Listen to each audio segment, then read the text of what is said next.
Paul looked straight at the Sanhedrin and said, "My brothers, I have fulfilled my duty to God in all good conscience to this day." At this the high priest Ananias ordered those standing near Paul to strike him on the mouth. Then Paul said to him, "God will strike you, you whitewashed wall. You sit there to judge me according to the law, yet you yourself violate the law by commanding that I be struck."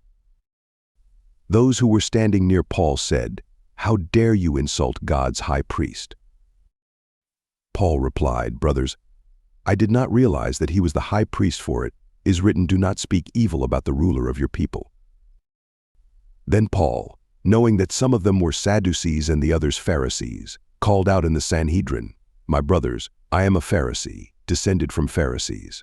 I stand on trial because of the hope of the resurrection of the dead."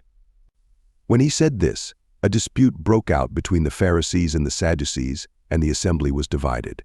There was a great uproar, and some of the teachers of the law who were Pharisees stood up and argued vigorously.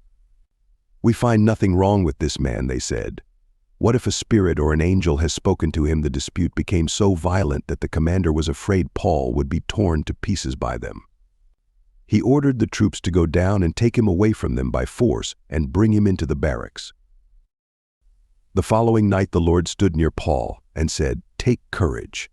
As you have testified about me in Jerusalem, so you must also testify in Rome." The plot to kill Paul. The next morning some Jews formed a conspiracy and bound themselves with an oath not to eat or drink until they had killed Paul. More than 40 men were involved in this plot. They went to the chief priests and the elders and said, "We have taken a solemn oath not to eat anything until we have killed Paul. Now then, you and the Sanhedrin petitioned the commander to bring him before you on the pretext of wanting more accurate information about his case. We are ready to kill him before he gets here." But when the son of Paul's sister heard of this plot, he went into the barracks and told Paul.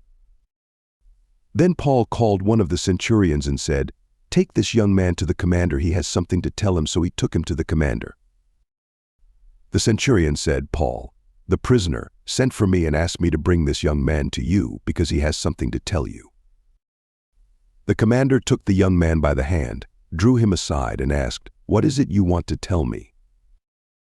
He said, "Some Jews have agreed to ask you to bring Paul before the Sanhedrin tomorrow on the pretext of wanting more accurate information about him. Don't give in to them, because more than 40 of them are waiting in ambush for him.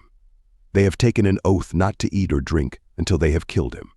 They are ready now, waiting for your consent to their request." The commander dismissed the young man with this warning, "Don't tell anyone that you have reported this to me." Paul transferred to Caesarea. Then he called 2 of his centurions and ordered them, "Get ready a detachment of 200 soldiers, 70 horsemen and 200 spearmen to go to Caesarea at 9 tonight. Provide horses for Paul, so that he may be taken safely to Governor Felix." He wrote a letter as follows: Claudius Lysias, Hey, to His Excellency, Governor Felix. Greetings. This man was seized by the Jews and they were about to kill him, but I came with my troops and rescued him, for I had learned that he is a Roman citizen. I wanted to know why they were accusing him, so I brought him to their Sanhedrin. I found that the accusation had to do with questions about their law, but there was no charge against him that deserved death or imprisonment. When I was informed of a plot to be carried out against the man, I sent him to you at once.